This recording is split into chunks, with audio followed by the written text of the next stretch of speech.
Now to the number one talking point of the day and of this year. How's your mortgage? How's your power bill? This year was always going to be about cost of living, and this was always going to be the big problem for the Albanese Labor government, especially given their over-promising and their delusional plans on energy.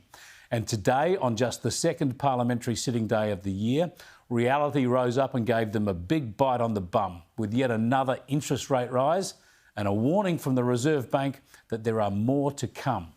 I don't need to tell you how much this hurts. If your mortgage is $500,000 all up, you are paying now $900 a month more than you were paying a year ago. Double that, of course, if your mortgage is $1 million. Think about the hundreds of thousands of Australian homeowners due to come off fixed-rate mortgages and jump straight to these variable rates soon that'll see their monthly payments rise instantly by $1,000 or more. On top of all that, annual power bills have gone up by hundreds of dollars a year when Labor promised to cut them by $275 a year. Yeah, we won't forget that. The big problem with the government is that they sound arrogant, ideological and uncaring about this stuff. Here's the Climate and Energy Minister in Parliament today. This government was elected with a mandate of rebuilding Australia's energy system after 10 years of denial and delay and dysfunction, Mr Speaker. And we did that with a view to building our energy grid to become 82% renewable by 2030, which is ambitious but achievable, and we will be world-leading when we achieve it.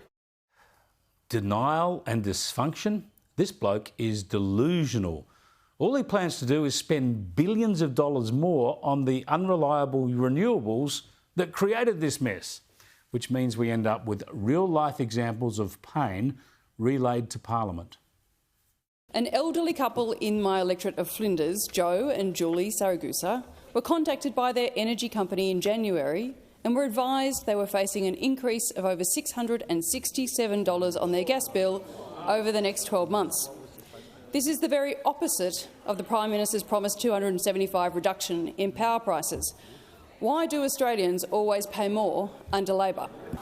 I thank the member for Flinders for her question, and I say that we acknowledge that there are cost of living pressures on Australian families at the moment, which is why we don't sit back and do nothing about it.